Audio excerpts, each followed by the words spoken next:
Welcome to Positive Atheism English channel. Today I am going to read out you an article on Understanding Atheism written by Sri Gora, a famous freedom fighter and an atheist who established the first known atheist center in the world itself. Atheism is a much maligned word, yet persons whom succeeding generations revered as prophets were considered atheists by their contemporaries. They were persecuted too. Socrates, Jesus, Muhammad, Marx, and Gandhi were notable examples of this kind. Obviously, atheism is a progressive tendency of civilization. Conservative forces are averse to it.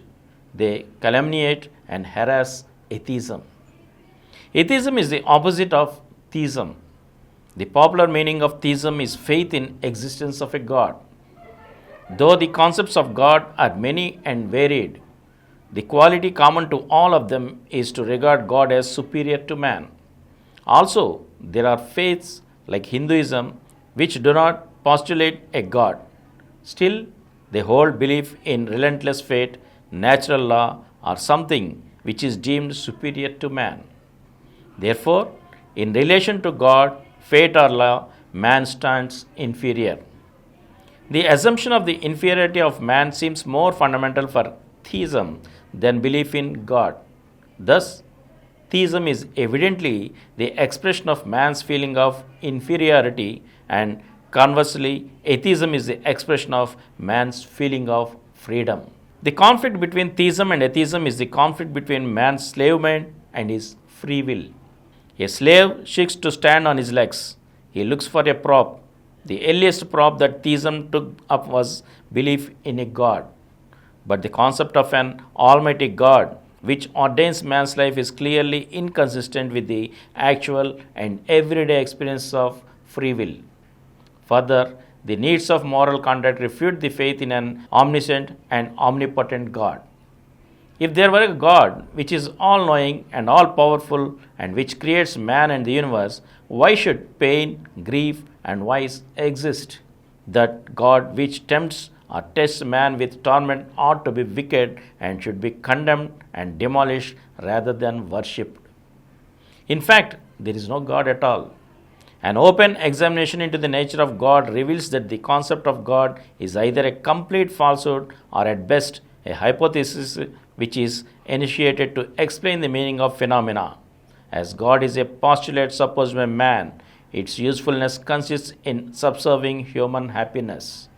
But the assumption that God is superior to man smoothens man's initiative and fixes him in complacent servility. A slave creates a God for a prop and remains a slave due to faith in it. The slave mind dominates his outlook on philosophy, economics, politics, and ethics. He feels inferior in every field. In metaphysical thought, he imagines an all-pervading spirit or matter of which the man is supposed to be an infinitesimally tiny part. In the field of economics, he acquiesces in a capitalistic order wherein man's life is conditioned by property relations. In politics, he submits to a centralized administration of kings or of dictators. And ethically, he prays to God or curses his stars helplessly for injustice done to him instead of actively fighting with antisocial ways of life. In short, theistic civilization is a civilization of slaves. It affords the security and the dull satisfaction of servility. But slave mind, which breeds the feeling of dependence, does not promote free growth of human personality. It achieves little because it holds back initiative and bold endeavor. The slavish submissiveness of the many provides handle for the active few to exploit fellow men. Indeed, it is the slave who makes a tyrant of his brother. Consequently, theistic order of life seethes with the inequalities and injustice, greed and violence, ignorance and cowardice. The greater the faith, the wider these evils spread. In order to save the masses of people from the degradation into which theism has thrown them, stalwarts with stout heart like Buddha, Jesus, Muhammad, Marx, and Gandhi preached bold action and strong initiative among the common people. Their efforts bore fruit. Popular rebellions rose against exploitation and enslavement and carried civilization a step towards common weal. It may be that they too talked of God and did not dispense with theistic attitudes altogether. But the new God was so much rational and revolutionary and so much less deterministic than the old and conventional God that these stalwarts were certainly more atheistic than their contemporaries. By adopting that amount of atheism, they attained a corresponding amount of progress. They awakened mankind out of former stupor. In the wake of the teachings of those prophets, rationality, socialism, and democracy entered into the philosophy, economics, and politics of common people, and they were benefited by the change. It is no wonder that priests and princes whose interests were vested in superstitious beliefs, capitalistic exploitation, and in autocratic rule resented the awakening and upsurge among the people.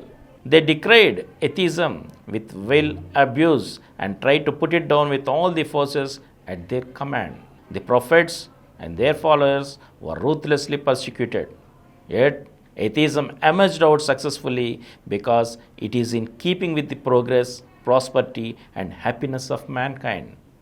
The march of civilization accords with the rise of atheism stage after stage.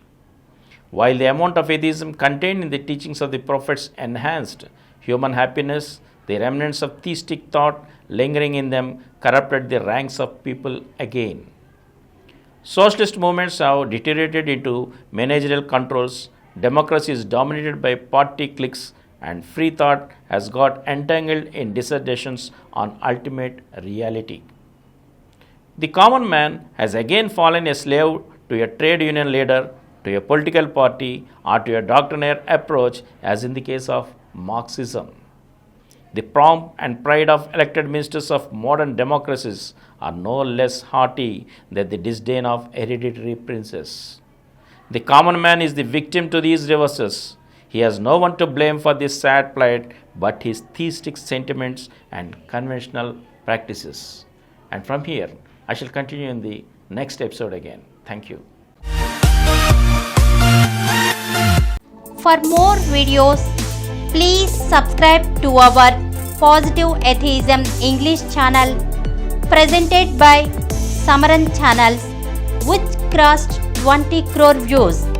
Please like, subscribe and share our videos, and for notification of our new videos, please click the bell icon. Please download Samaram Channels app from Google Play Store and watch your favorite channels. Click the bell icon and subscribe to the channels.